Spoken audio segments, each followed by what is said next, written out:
¿Qué es la fe? Con signos de interrogación.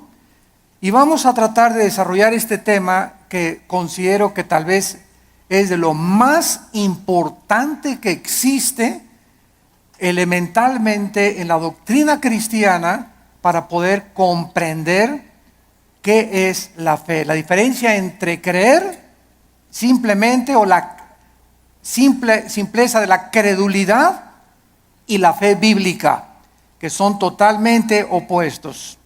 Dice Hebreos 11:6, pero sin fe es imposible.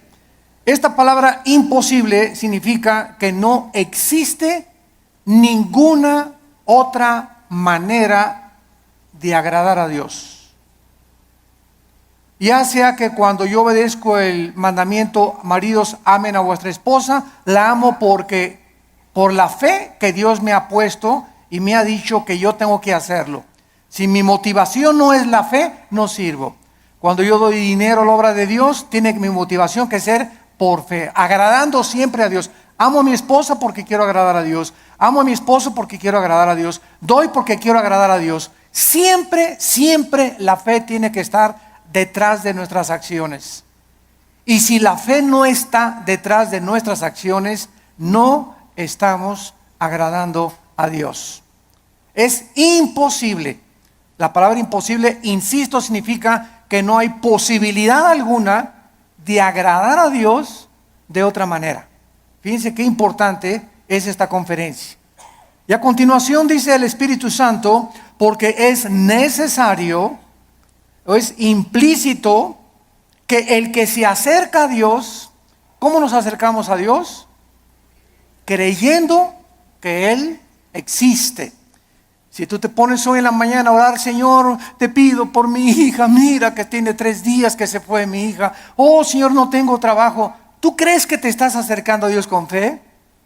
Bueno, primero tranquilízate, cálmate, tómate un chocho tal vez, ¿verdad? Para que te aplaques. Pero en un estado emocional donde está, Señor, por favor, etcétera, etcétera, es como si dijeras a Dios, tú no puedes, Señor, contestarme. Estoy lleno de aflicción y tú no puedes realmente contestarme. Pero yo me acerco a Dios y le digo, Padre, te doy gracias porque mi hija está en tus manos. Te doy gracias porque el trabajo que tengo por delante está en tus manos. Y gracias, Padre Santo, porque descargo mi corazón y al levantarnos de la oración, creemos que Dios nos escuchó. Pero si tú te levantas después de orar, con la misma aflicción, con la misma tensión, con el mismo estrés, con la misma ansiedad, vuélvete otra vez a hincar, porque no has agradado a Dios. A través de la oración, cuando nos acercamos a Dios, tenemos con nuestra acción, después de estar en la presencia del Rey, creer que realmente Él nos ha escuchado. Y además hay que creer otra cosa, que Él es galardonador. O sea que Dios nos va a recompensar todo vaso de agua que nosotros demos. Un simple vaso de agua a cualquier persona en el nombre de Jesús. Dios no es olvidador ni deudor para olvidar lo que Él nos tiene que dar, para bien o para mal. Muy bien, vamos pues en el versículo 1 a tratar de encontrar alguna definición que nos ayude a sentar nuestras bases de qué es la fe para comenzar a construir arriba del versículo 1. Es pues la fe la certeza. La palabra hupostasis, que se tradujo certeza, es sustancia. La fe es una sustancia, es algo real, es una seguridad. ¿De qué cosa? De algo que viene. De algo, no de algo que tienes ya. Porque si lo tienes ya, ya no es fe. Entonces la fe está relacionada con el futuro. Siempre, siempre con algo que no tienes y que viene. Y que tú tienes que estar seguro que viene. No tengo trabajo ahorita, tengo 3 días sin trabajo, 2 semanas sin trabajo, pero Jehová es mi pastor. Como decía mi esposa hace unos momentos, declaro que soy tu hijo, que nada me faltará. Yo voy a mantener mi paz. Mi hijo se fue, mi hija se fue, no tengo trabajo, pero yo tengo la seguridad, la certeza que aunque no lo tengo ahorita, aunque no veo ahorita a mi hija que se componga, ni mi hijo que se componga, y aunque no veo ahorita prospectos del trabajo, lo creo, lo tengo seguro porque tú lo has dicho. No he visto justo desamparado a su descendencia que mendigue el pan. Yo sé que tú me vas a dar el trabajo, Señor. Yo sé que tú me vas a sacar adelante. ¿Por qué? Porque así lo dice tu palabra. Y esta seguridad que tú tienes, dice a continuación, es una convicción, aunque tú no lo estás viendo. Muy bien, vamos pues a tratar de explicar más claramente esto. La fe está relacionada con el futuro y con lo invisible. Con lo futuro y con lo invisible. Porque es algo que esperamos en el futuro, ya sea en 3 horas, 4 horas, mañana, pasado un mes, un año, no sé. Y al mismo tiempo es algo que no podemos percibir con nuestros 5 sentidos. En el momento en el que nosotros veamos algo, ya no es fe. Porque la fe está relacionada con lo invisible. En el momento que lo veo, ya no es fe. Por eso cuando alguien dice, si yo veo un milagro, voy a creer, esto es la antítesis de la fe. Porque es totalmente lo contrario. Primero tenemos que creer, como lo vamos a ver, para ver. ¿Me están siguiendo? No es ver para creer, sino creer primero para que después puedas ver la gloria de Dios manifestada. Muy bien, la fe es la certeza, es una seguridad de algo que esperamos y es una convicción de algo que nosotros no vemos. Esta certeza, ¿quién nos las da? Porque necesitamos una certeza y necesitamos una convicción para que nuestra fe sea sólida y esté basada en un buen fundamento teológico. Esta certeza nos la da la Biblia. Porque solo en la Biblia puedes encontrar las promesas que son futuras para nosotros. Dice Dios, si tú siembras escasamente, recoges escasamente. Si tú siembras abundantemente, recoges abundantemente. Si tú amas a tu esposa como Cristo amó la iglesia, no te imaginas las bendiciones que vendrán sobre tu vida. Si tú no amas a tu esposa como te estoy mandando en la palabra de Dios, las promesas mías que te tengo preparadas, no las vas a poder ver. Porque no has creído. Porque para que puedas ver la bendición en tu matrimonio, para que puedas ver la bendición en tu noviazgo, para que puedas ver la bendición económica en tu vida y en tus negocios, antes tienes que creerle a Dios y poner en práctica o en acción lo que Dios dice en su palabra. Y la convicción, ¿quién nos las da? El Espíritu Santo. Entonces tenemos íntimamente relacionadas a la Biblia con el Espíritu Santo. No podemos jamás divorciar al Espíritu Santo de la Biblia, ni la Biblia del Espíritu Santo, porque el Espíritu Santo es el autor de la palabra de Dios. Entonces necesitamos entender que el Espíritu Santo es un espíritu de santidad, ¿verdad? Es el espíritu de verdad, es el consolador. Entonces, si yo tengo el Espíritu Santo y quiero caminar con el Espíritu Santo y Él es santo, ¿podrán caminar dos juntos si no estuvieran de acuerdo? No, ¿verdad? Para que yo camine con el Espíritu Santo, tiene que haber santidad en mi vida, porque Él es santo y me toma de la mano.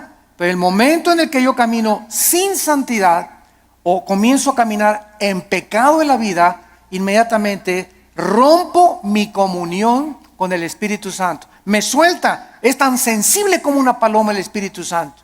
Inmediatamente vuela, no se hace a un lado y me encuentro caminando yo creyendo que Dios está conmigo, creyendo que el Espíritu Santo está conmigo, y estoy caminando en la carne. Es lo que se llama caminar en la carne. Y la carne es muy consagrada, La carne es muy religiosa. La carne adora a Dios y por acá y por allá, y sin embargo podemos hacer muchas cosas sin la ayuda de Dios en nuestra vida. Muy bien, veamos ahora que entonces la fe está relacionada con dos realidades eternas e invisibles, con Dios y su palabra. La verdadera fe bíblica está limitada a la Biblia. En otras palabras, hace algún tiempo recuerdo que unas personas me dijeron: Armando, ¿por qué eres tan incrédulo? ¿Por qué no crees que el orito que está cayendo del cielo lo manda Dios y las piedras preciosas que están cayendo en nuestra iglesia son de Dios? Y yo les contesté sencillamente: porque Dios no me manda a creer eso. Yo creo lo que la Biblia dice, pero el hecho de creer cualquier fenómeno o cualquier acción, aunque sea milagrosa, no implica que sea de Dios. Porque el diablo puede hacer fenómenos y puede hacer milagros también. Entonces no me pueden nadie catalogar, ni tampoco a ti clasificarte como que eres un incrédulo y no lo crees. Claro que lo creo, pero si está en la palabra de Dios. Pero si yo encuentro en Proverbios capítulo 2 que la Biblia me manda y me dice que busque la sabiduría y no las piedras preciosas y no el oro, ¿qué me está diciendo el Espíritu Santo con estas experiencias que se están manifestando en muchas iglesias? Que estas iglesias están tanto en la carne, que está ahora siendo engañadas. Pues quieren eso, quieren circo, maroma y teatro, quieren ver milagros, pues eso les voy a dar, como hizo Dios con los judíos en el desierto. ¿Quieren comida? Pues se las voy a dar hasta que les llegue hasta aquí.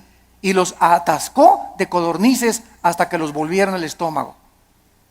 Este es un juicio de Dios. ¿Por qué? Porque Dios nos busca que busquemos sabiduría y que no busquemos, ¿verdad?, las cosas que está cayendo ahorita del cielo. Y mira, hermano, le digo, es más diamantina que nada, hombre, estás menso. La fe está relacionada, está íntimamente ligada a la Biblia. Nuestra fe no es un trapo ungido. Hermano, voy a ir al río del Jordán. Y cuando vaya a Israel, voy a meter una botellita el agua del Jordán y me la voy a traer y me la voy a echar cuando esté enfermo. O la voy a poner ahí, ya casi una veladora. Voy a traer agua del Jordán y me voy a bautizar del río Jordán. El agua del río del Jordán y el agua del río Bravo y el agua del río Nilo y el agua del río Támesis en Inglaterra es exactamente igual. El río Jordán no tiene propiedades milagrosas.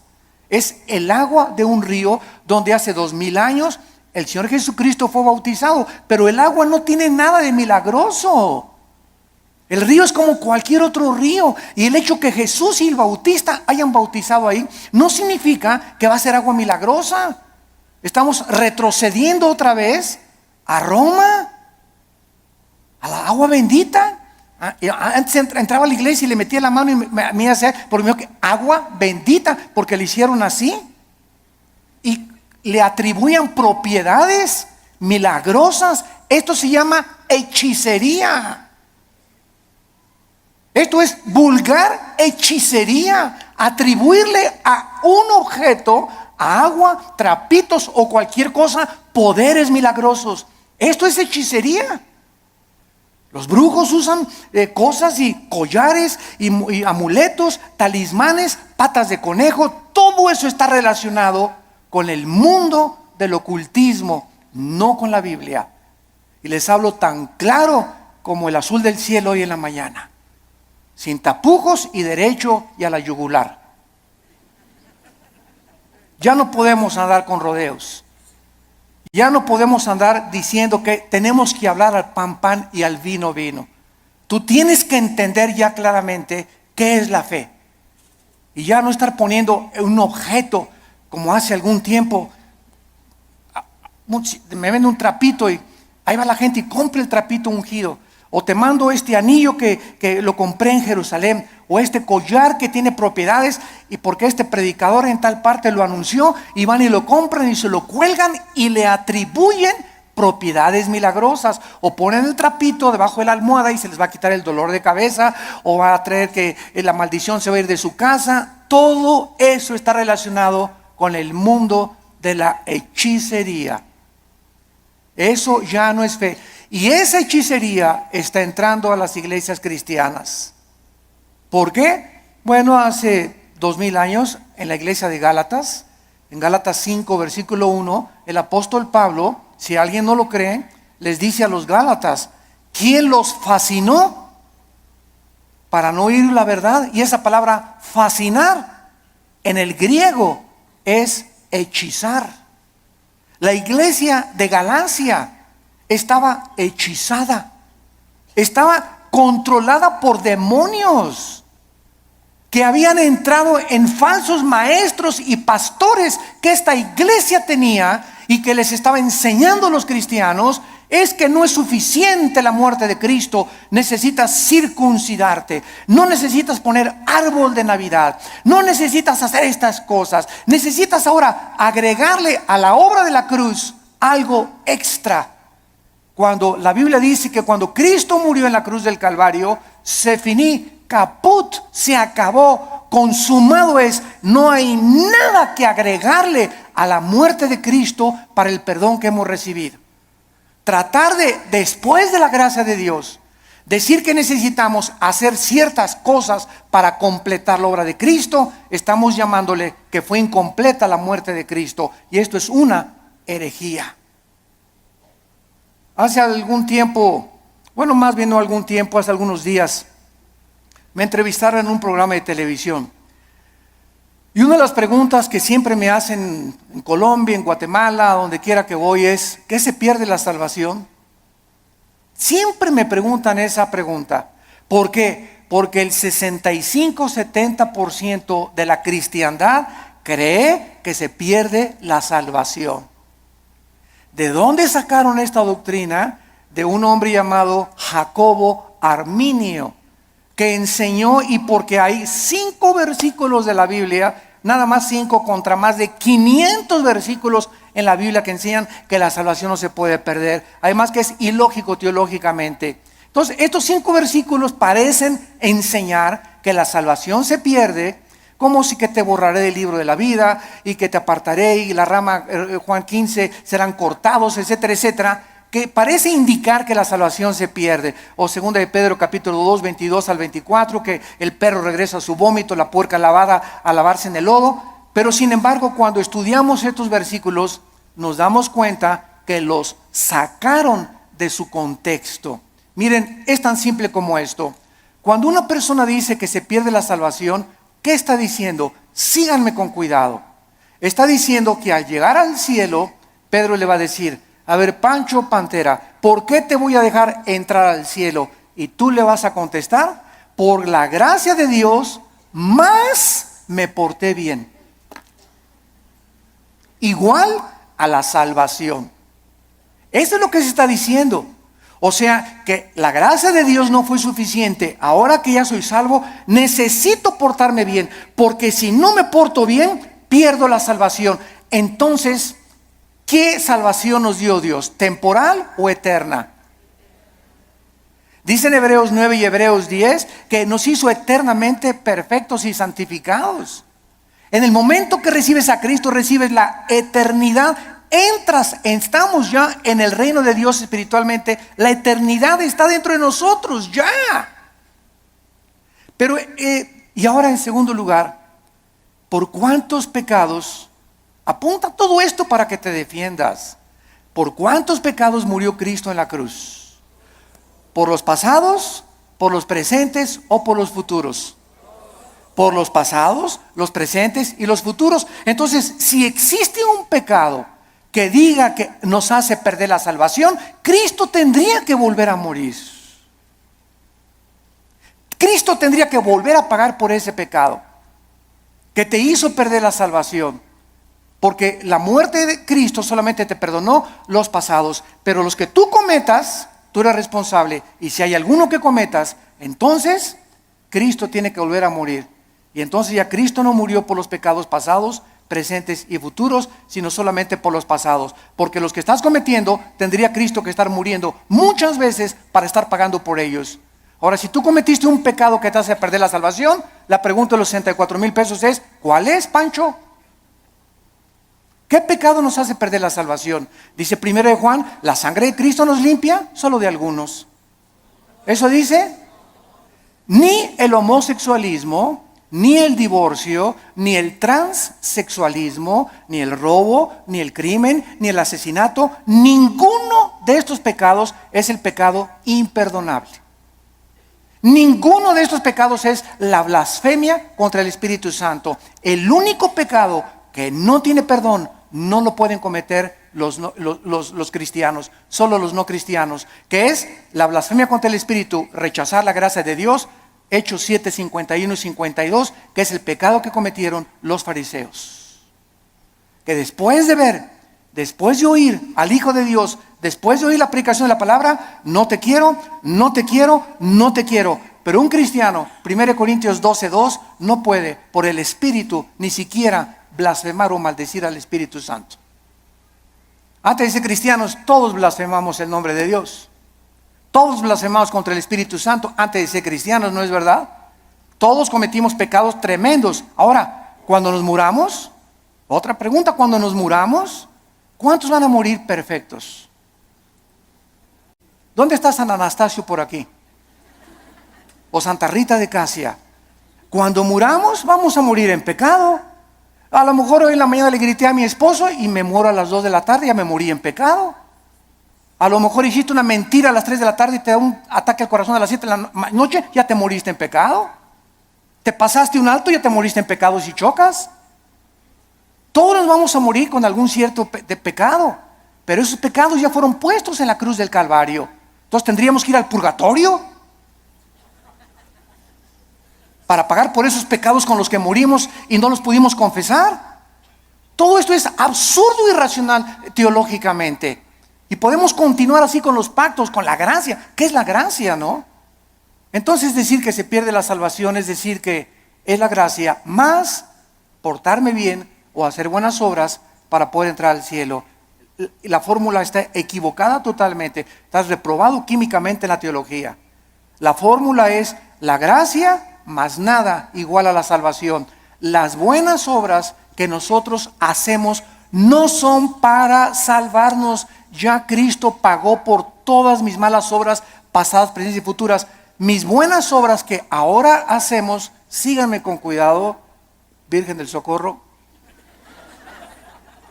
Las buenas obras que nosotros hacemos después de la salvación solamente son para la entrega de recompensas o la pérdida de recompensas en el tribunal de Cristo. El cristiano ya no va a ser juzgado por sus obras en cuanto a la salvación, sino en cuanto a las recompensas.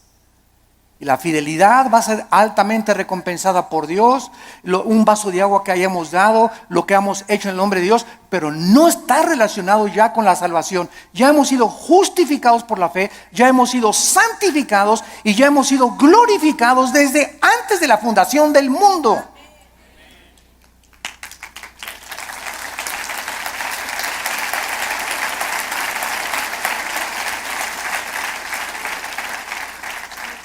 Tenemos que desenterrar otra vez la doctrina de la salvación en el siglo XXI y volverla a enseñar claramente, porque el pueblo de Dios en los errores en que está cayendo es por no tener bases teológicas firmes, doctrinales, de una doctrina elemental como la gracia y la salvación. Y por todos lados, porque todo el mundo lo cree, yo también lo creo. Demuéstramelo con la Biblia y lo voy a creer entonces. Pero no voy a creer que porque todos creen que se pierde la salvación, yo voy a creer que se pierde la salvación. Yo te lo demuestro y se los dije en la televisión, tenemos el debate con el que quiera y se lo demostramos, ¿verdad? Que es absurdo seguir creyendo que se pierde la salvación. Ahora muchos dicen, bueno, como ya no pierdo la salvación, me voy a portar ahora sí, le voy a dar vuelo a la hilacha, ¿verdad? Bueno, dice Gálatas 5:10 que fuimos llamados a libertad, solamente que no usemos la libertad como ocasión para la carne. La persona que dice eso Con que no puedo perder la salvación, puedo hacer lo que quiera, no es salvo. No es salvo. Porque si tienes al Espíritu Santo, no vas a tratar de aprovecharte y tomar la gracia de Dios como una licencia para pecar. Eso demostraría, Romanos 6, que pues pecaremos para que la gracia de Dios abunde. De ninguna manera, porque los que hemos muerto con Cristo, ¿cómo vamos otra vez a pecar? O a tratar de pecar voluntariamente. Ya demostraría que ni siquiera tenemos la salvación. Bueno, esto es importante en relación con la fe. Y vamos a ver ahora algunos ejemplos de la fe en algunos versículos en el Antiguo y en el Nuevo Testamento.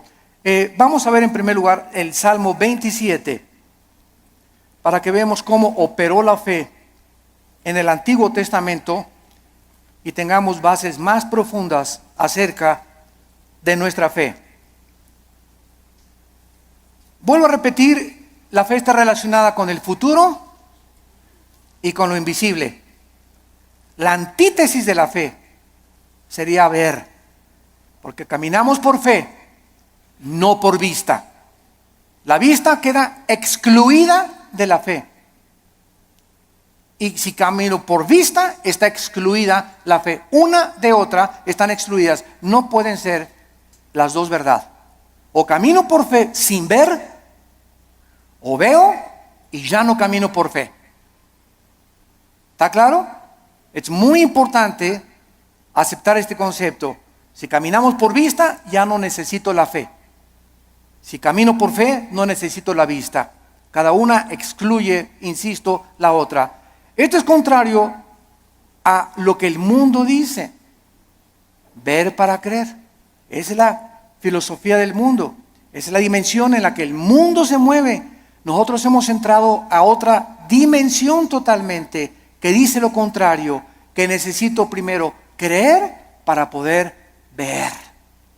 Dice el Salmo 27, versículo 13, cuando David se encontraba afligido, perseguido por Saúl, sin trabajo, escondido en una cueva, criticado, sus hijos de David se volvieron contra él. Bueno, el pobre David, ¿verdad?, tenía todo tipo de tribulaciones iguales a las que tenemos muchos de nosotros. Y David nos manifiesta y nos exhibe una verdad preciosa. Y dice el Salmo 27:13, hubiera yo desmayado, me hubiera tirado la toalla, me hubiera yo desalentado, ya hubiera querido ya ni siquiera ser cristiano, ya ni siquiera quería ir a la iglesia, ya estaba harto. Si yo hubiera mantenido esta actitud mental, hubiera yo desmayado. Me hubiera tirado ya al suelo, ya no quiero ni siquiera vivir. Estoy harto de todo, de mis papás, de la iglesia, de esto, del gobierno. Y sobran cosas que nos pueden llegar a pensar esto. A menos que, repito, seas San Anselmo. Pero todo cristiano llegamos a estar, ¿verdad?, hasta, decimos vulgarmente en México, hasta el gorro. ¿No te has sentido así? No levante la mano. Porque yo estoy seguro que todos la levantaríamos. Si no has experimentado esto, lo vas a experimentar cuando estés casado, o cuando no estés, o cuando nazcan los hijos, o cuando nazcan los nietos. Pero todos, hay muchas épocas en la vida en la que nos llegamos a sentir tan oprimidos por los problemas que ya no quisiéramos ni siquiera vivir. ¿Quiénes son los suicidas?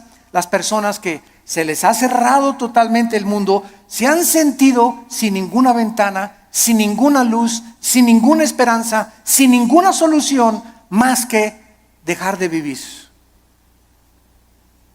Escaparse por una puerta falsa. Y dice David que él había llegado a esa situación. Y entonces encontramos lo que lo salvó: si no creyera. Si no creyera, ¿qué veré? Primero, ¿qué cosa? Creyó. Y después venía la vista. Si yo no hubiera creído que voy a salir de esta situación y que Dios me va a mandar otro esposo, otro novio, que viene el trabajo. Si yo no hubiera creído en las promesas de Dios, ya desde cuándo me hubiera aventado desde el puente hasta abajo. ¿Qué es lo que nos sostiene? Creer lo que Dios nos ha dicho. Esa es la fe, lo que nos ha dicho en su palabra. Hubiera yo desmayado si no creyes. Y dice 1 de Pedro 1:5 que somos guardados por el poder de Dios mediante la fe.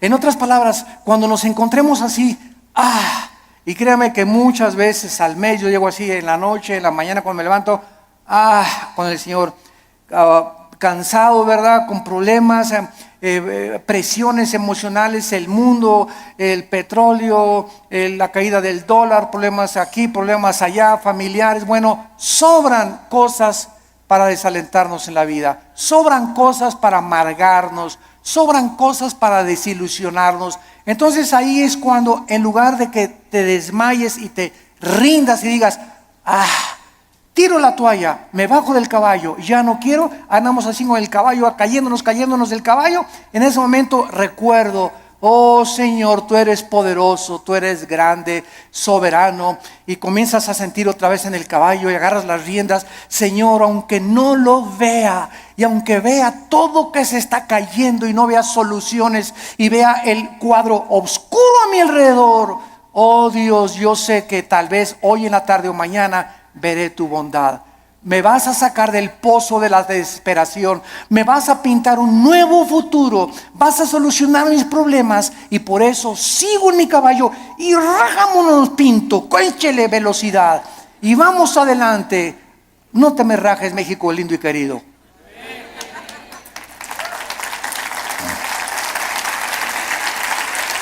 No nos echemos para atrás.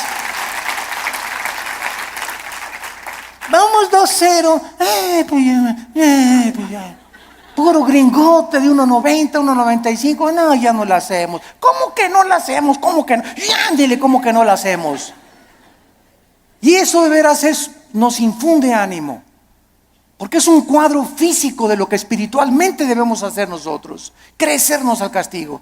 Ya no hay trabajo. Y nadie me quiere. Y me dicen risitos de oro, pero tengo nariz de corcholata. ¿Sabes una cosa? Bueno, ¿por qué comenzamos a sentirnos así? Porque estamos viéndonos en el espejo, porque estamos viendo la situación, porque estamos caminando por vista. Olvídate y desconéctate de lo que ves y lo que por tus 5 sentidos entran, y conéctate con la palabra de Dios. Diario ven a la Biblia en la mañana, cargar las pilas, la energía. Chupa la fuerza espiritual que Dios tiene para nosotros, que es la que nos va a sostener. Nos separamos de la Biblia y nos vamos al suelo. Hebreos 11:27, otro ejemplo en el Nuevo Testamento de Moisés. Hebreos 11:27 dice así: por la fe, por creer lo que Dios había dicho, porque la fe nunca la desconectemos de la Biblia. Por creer lo que Dios ya había revelado en su palabra en el Antiguo Testamento, Moisés dejó Egipto. Si él hubiera sido guiado por sus emociones, vean ustedes, el temor, que es el más grande enemigo de la fe. El temor. El temor es la antítesis de la fe, es lo opuesto de la fe. Si Moisés hubiera dicho, el rey, si me voy me va a mandar los soldados, me mata, me corta la cabeza, él es el emperador de Egipto. Pero Moisés no vio al emperador de Egipto, no el temor que comenzó a meterse, porque el temor así entra como la termita, ¿verdad? Y comenzamos a sentir así que, y el temor, y comenzamos hasta a sudar frío, y comenzamos a temblar por el temor, y saldrá esto, y saldrá de la operación mi abuelita, y podremos, y dejamos que nos domine esta emoción, comenzamos a alejarnos de Dios y comenzamos a perder el poder de Dios que está viviendo por fe. Moisés dijo, antes de tenerle miedo al faraón, antes de tenerle miedo a su abogado, antes de tenerle miedo a mi suegro, antes de tenerle miedo a mi ex esposo, antes de tener miedo de nada ni de nadie en este mundo, tengo temor de Dios. Y eso fue lo que hizo Moisés. No vio el temor del emperador, los ejércitos que tenía, y dejó Egipto. No fue gobernado por el temor, sino creyó lo que Dios le había dicho y venció sus emociones. Porque se sostuvo como viendo físicamente a Dios. ¿Eso dice? Este está en tercera de Pancho 3:1. Porque se sostuvo viendo algo que no se veían con sus ojos, ni se experimentaba empíricamente con sus 5 sentidos. Se sostuvo por algo que nadie podía ver, pero él sí podía ver, y podemos ver los cristianos, que es a Dios. Viendo al invisible. ¿Con qué ojos lo vemos? Con los ojos de la fe. Es un par de ojos que el Espíritu Santo nos ha entregado que el mundo no tiene. Vemos no lo que vemos, vemos las cosas que no se ven, porque las que no se ven son más reales que las que se ven. Esto fue lo que hizo que Moisés se pudiera sostener. La fe nos capacita para ver lo que el mundo no puede ver. No hay trabajo, no hay esto, no hay aquello. El mundo, terremotos, se cae. Ahora que fue el terremoto de Japón, no sé si vieron ustedes un video de los muchos que han pasado, que primero el terremoto, el tsunami y el puntillazo, la fuga de gas radioactivo. Y pasaron a una japonesita que era cristiana, como de 80 años de edad. Y está la japonesita en el video caminando y dice, aquí estaba mi casa. Y para todos lados estaba viendo, y ahí estaban mis hijos, y ahí vivía mi sobrino. Y se queda la japonesita como de 80 años de edad, sin nada ni nadie en el mundo. Ni una cobija donde acostarse. Y se hace así las cabezas y dice, pero tú me seguirás sosteniendo. Bueno, las lágrimas comenzaron a caer de mis ojos. Pero fue así una cosa, ¿verdad? Para poner una película. Ahí estaba mi familia, ahí estaban mis papás, ahí estaban mis hijos, mis nietos, aquí estaba mi casa. No hay nada. Imagínate, de la noche a la mañana quedarte sin familia, ni vecinos, ni papá, ni mamá, ni nada, y levantar los ojos, pero tú me seguirás sosteniendo. Esa es la fe. Sostenidos viendo lo que no se ve, con los ojos y la seguridad y la certeza y la convicción de lo que Dios ha dicho: no te dejaré ni te desampararé, aunque se acabe todo a tu alrededor. Veamos ahora en Juan capítulo 11. Juan capítulo 11, versículo 39 y 40.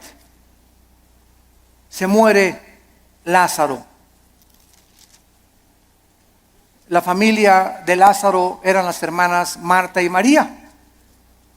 Marta es un ejemplo de la mujer afanada, María un ejemplo de la mujer que se acerca a Dios. Pero las dos nos representan a todos nosotros. No porque te digas Marta va a ser afanada, ¿verdad?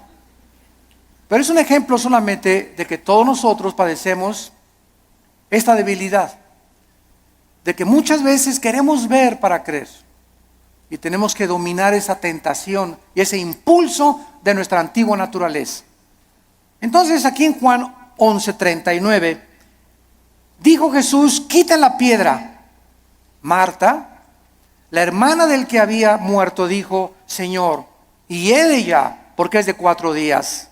Jesús le dijo: ¿no te he dicho que si crees, verás? Ahí está otra vez. Marta, tú no tenías que haber visto que se alivió ahorita. Hemos llegado al punto que lo dejé morir, porque Cristo dejó morir a Lázaro. ¿Se acuerdan que cuando le avisaron? Señor, Lázaro se está muriendo? No hizo caso. Y era el mejor amigo de Jesús y la familia que lo hospedaba y le daba de comer a Jesús, y tenía según un cuartito especial para Jesús cuando pasaba por ahí Jesús. Y no hizo caso Jesús, y Lázaro se murió. Y ya que tenían 3 días, Jesús dice a los discípulos: vamos a donde está Lázaro. Y ahora sí, como decimos en México, ¿ya para qué? ¿Ya para qué? ¿Ya para qué?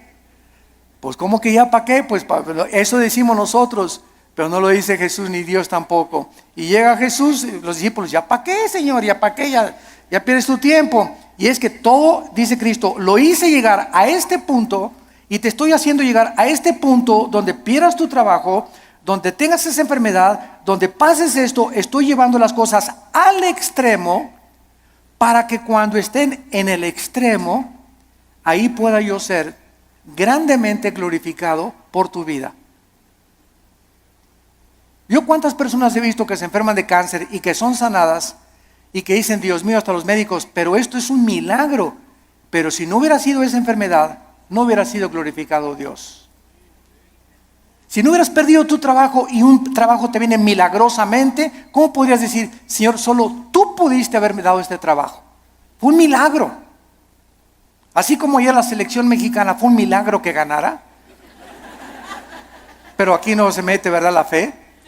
O sea, 2-0, decimos, ya al 2-0, yo ya iba a pagar la televisión. La neta. Dije, ya otra goliza. ¿Cómo nos vamos a levantar de un 2-0 con estos gigantones de gringos, verdad? Y cuando viene y te das cuenta, ¿no? Que, caray, digo, lo que no parece, se puede convertir en una realidad. Entonces muchas veces Dios deja que lleguemos a ese 2-0 y que parezca que todo está perdido. No está perdido, porque Él es Dios y Él es alguien que ha dicho: no te dejaré, desampararé, estaré todos los días contigo hasta el fin del mundo. Podemos, aunque perdiere mi padre y mi madre, con todo Jehová no me dejará, porque Él es nuestro sostén. Y le dice Cristo a Marta: si tú crees, vas a ver la gloria de Dios. Tenemos que ver espiritualmente para poder creer. La gloria no puede venir hasta que no creamos. Por ejemplo, en el área económica, en el área matrimonial, en el área de relaciones sociales, en el área de nuestras amistades, en todo esto se cumple primero creer para ver. Dios le dice a los maridos: amen a su esposa. Tú amas a tu esposa sacrificialmente y comienzas a quitar todas las imágenes de otras mujeres de tu vida, etcétera, etcétera, y ve Dios tu fidelidad mental y espiritual, porque los pensamientos no le engañan a Dios. ¿Qué hace Dios cuando un hijo está haciendo lo que la Biblia dice porque quieres agradar a Dios? Te bendice. No te imaginas cómo te bendice. Señor, pero que tú ya tiene 20 kilos de más, Señor. ¿Cómo tú? ¿No puedes cambiar una llanta vieja por una nueva? Como dicen en Guanajuato, ¿verdad? Y sabes una cosa, que cuando estamos casados no es solamente la pasión. La pasión dura la luna de miel 3 o 4 días y dura también en el triunfo del amor. Pero todas esas pasiones que tú ves y esos enganches que se dan, esas cosas, no duran. Y claro que nos seguimos besando y todo, ¿verdad? Pero entonces ya entras al matrimonio y ya entras a un nivel donde no solamente es pura pasión, hay problemas y bajadas, y comienzas a entrar a una madurez donde maduras con tu esposa y te das cuenta que es una relación que tiene que durar toda la vida hasta que la muerte nos separe, porque está basada en un cordón de 3 dobleces, que es Jesucristo. Entonces ya no está basada tanto en el físico como en una relación espiritual, porque los matrimonios que duran son los matrimonios que los dos son discípulos de Cristo. Cuando dos caminan hacia Dios, es como un triángulo. Dios está en la punta del triángulo y aquí está el hombre y la mujer. Cuando el hombre y la mujer caminan los dos siguiendo a Cristo, cada vez están más cerca el uno con el otro, porque más cerca están de Dios. Y ya podemos vencer esas cosas de: cámbiame, la verdad. Oye, es que no vas a tener Miss México toda tu vida. ¿Qué querías, verdad? ¿Que tu esposa te durara así? Tiene que dar a los 50 años tu esposa, a los 60 años tu esposa. el cuerpo se deforma, igual él tiene panza de Santa Claus ya también, ¿verdad? Pero nos seguimos queriendo. Entonces nuestra antigua naturaleza demanda ver para creer, puesto que depende de los sentidos, pero no de la palabra de Dios. Y veamos en penúltimo lugar 2 de Corintios 4. 2 de Corintios 4, versículos 17 al 18. Y dice el apóstol Pablo, esto es tremendo. Estamos tratando de encontrar la fe en el Antiguo y en el Nuevo Testamento en algunos pocos versículos. 2 de Corintios 4, 16 y 17 al 18. Por tanto, otra vez dice Pablo, no desmayamos. Qué peligroso es darnos por vencidos. Qué peligroso es tirar la toalla en la vida cristiana. Qué peligroso es desesperarnos. Qué peligrosísimo es desanimarnos. Qué peligroso es. Porque cuando un cristiano es animado, se te viene una horda de demonios que van a agravar tu situación, se va a convertir en una cosa crónica en tu mente, vas a comenzar a sufrir unas depresiones. Las personas que sufren de depresión continua, todos somos deprimidos de vez en cuando, pero cuando somos deprimidos ya 3, 4, 5 días deprimido, estás bajo ataque del maligno. Porque el fruto del Espíritu es paz, gozo y amor. ¿Por qué has llegado a esa situación que estás así, que ni te toquen porque brincas? Porque tienes una semana, 2, 3 semanas que te soltaste la palabra. Y comienzas a desmayar porque no estás aferrado a la palabra de vida. Por tanto, no desmayamos, dice el apóstol Pablo.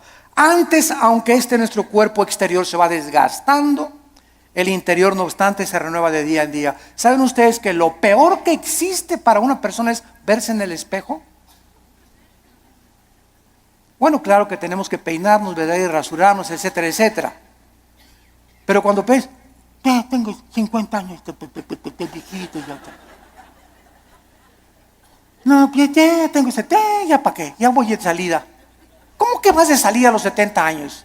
Ya tengo 80, ya voy de salida, ya para qué.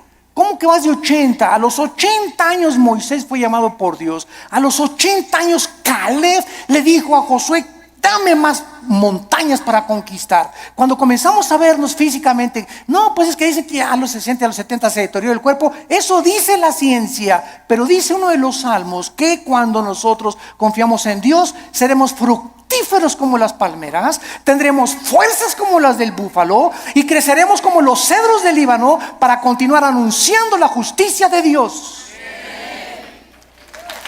¡Qué viejo ni qué viejo!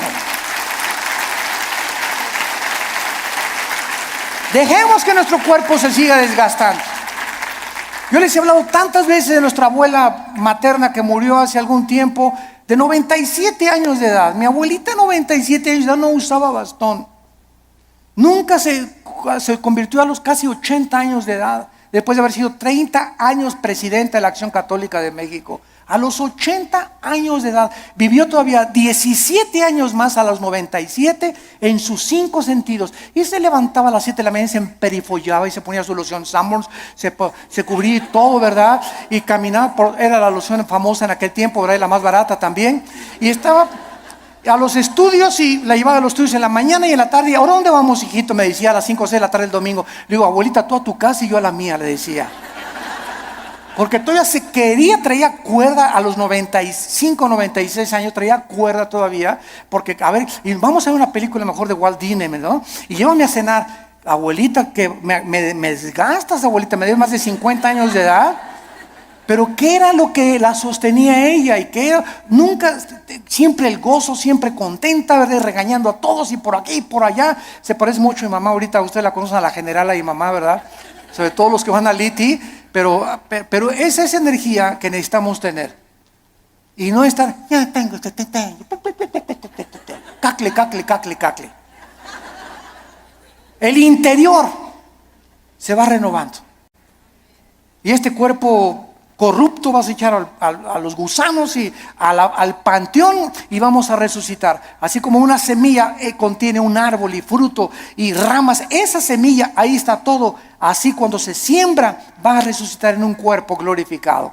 Y nos vamos a ver, y cuál cacle, ni cake, nada, ¿verdad? Sino que tenemos que mantener esa energía y esas fuerzas, esas ganas para vivir para Dios. Porque los que se mueren pronto son los que no tienen ganas de vivir para Dios. Ya, para que ya yo llegué, ya voy de salida. Tienes que hablarle a tus nietos y tienes que hablarle a tus viejitas y tienes que ir a los asilos a predicar. No te encierres nada más, cacle. Nada, hay mucho que hacer todavía.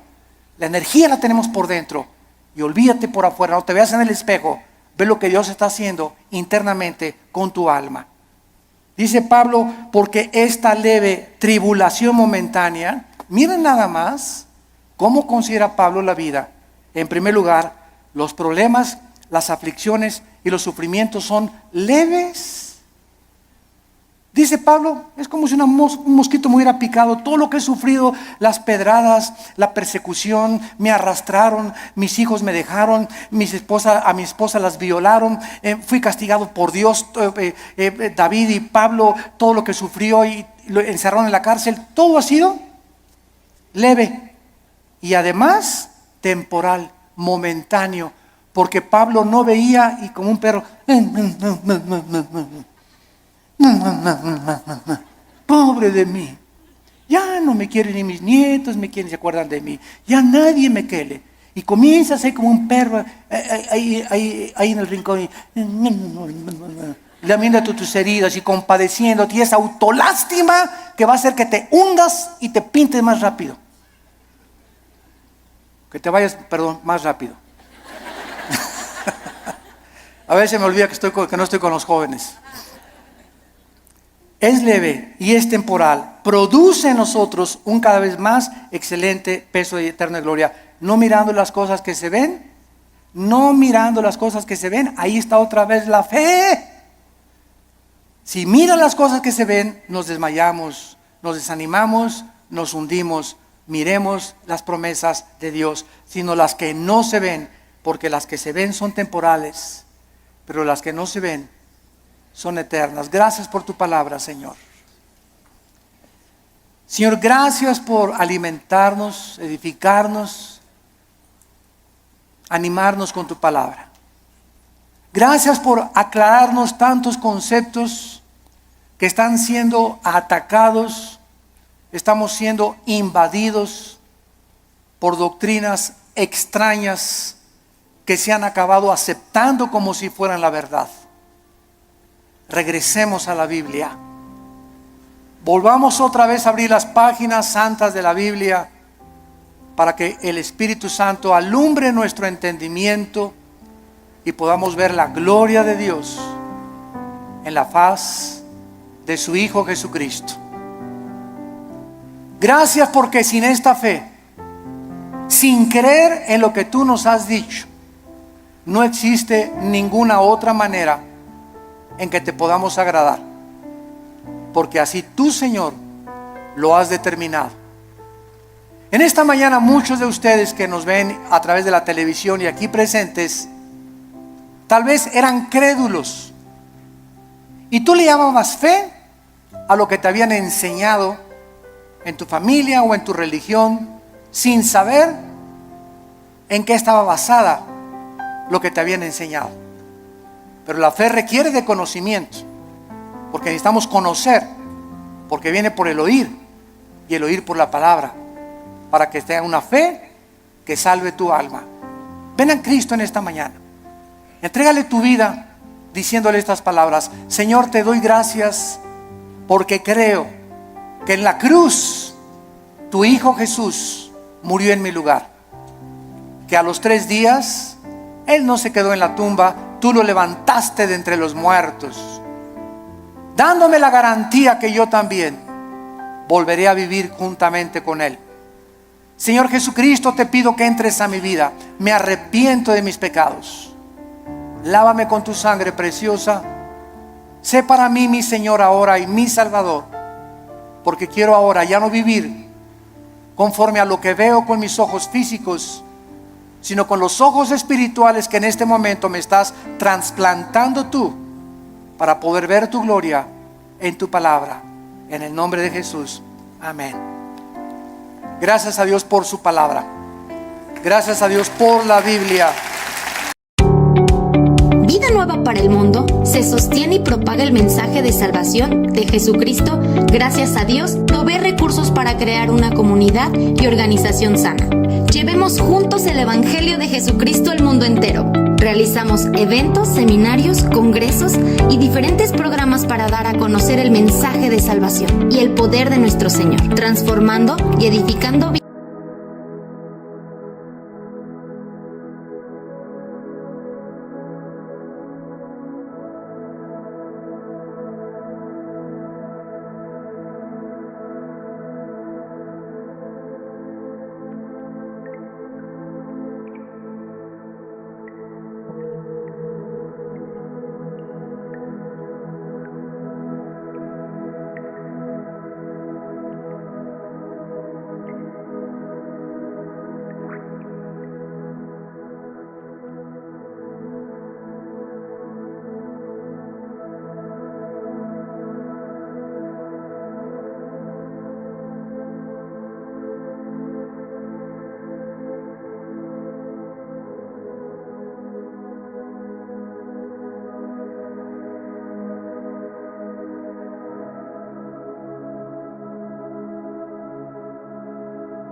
De mujeres, hombres, niños alrededor del mundo.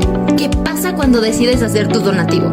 Aunque no puedas llevar la palabra personalmente a todo el mundo, de esta forma lo estás haciendo. Con tus donativos o aportaciones, estás sembrando y formando parte de lo que Dios está haciendo en su obra. Estás ayudando a traer luz a la oscuridad, paz al conflicto y esperanza a los que no tienen ninguna. Dona desde México.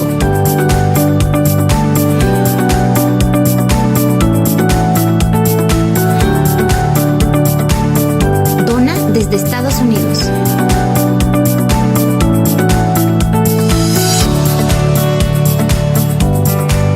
Para el resto de donaciones de otras partes del mundo, www.vidanuevaparelmundo.org.mx/dona.